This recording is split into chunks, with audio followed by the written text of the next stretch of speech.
নাবালিকাকে ধর্ষণের অভিযোগে গ্রেপ্তার যুবক। মিনাখা থানার এলাকার এক নাবালিকাকে ধর্ষণের অভিযোগে দক্ষিণ 24 পরগনার ক্যানিং এলাকার বাড়ি পালিয়ে যাওয়া ভিন রাজ্য থেকে মাসুদ হোসেন গাজী নামে এক যুবককে গ্রেপ্তার করে মিনাখা থানার পুলিশ। নাবালিকার পরিবারের অভিযোগ, নাবালিকাকে ফুঁসলিয়ে নিয়ে গিয়ে দক্ষিণ 24 পরগনার বাসন্তীর একটি হোটেলে নিয়ে গিয়ে ধর্ষণ করে ওই যুবক। এই ঘটনার কথা কাউকে বললে খুনের হুমকি দেয় নাবালিকাকে। তারপর নাবালিকার পরিবার ওই যুবকের বিরুদ্ধে মিনাখা থানায় অভিযোগের পর এলাকা ছেড়ে পালিয়ে যাওয়া যুবককে ভিন রাজ্য থেকে গ্রেপ্তার করে পুলিশ। আজ পুলিশি হেফাজতে চেয়ে অভিযুক্ত যুবকের বিরুদ্ধে পক্সো আইনে মামলা রুজু করে বসিরহাট আদালতে তোলা হয়।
দাদা একটু আলাদা করে নিন, এইটা তো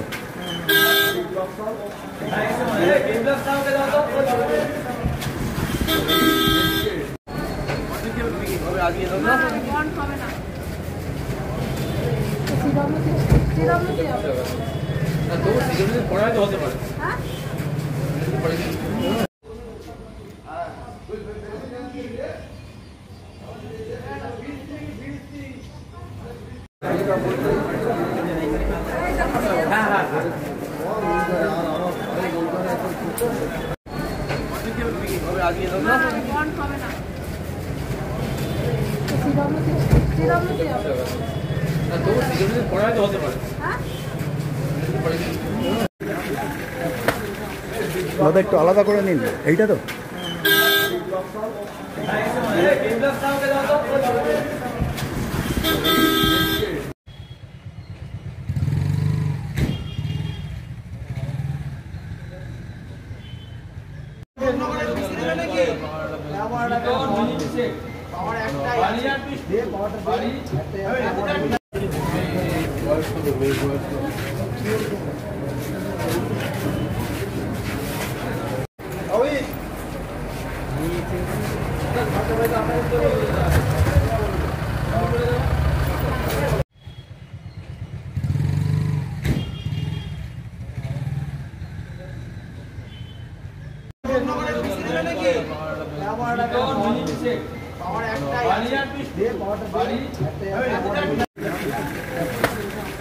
দাদা একটু আলাদা করে নিন, এইটা তো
দাদা একটু আলাদা করে নিন, এইটা তো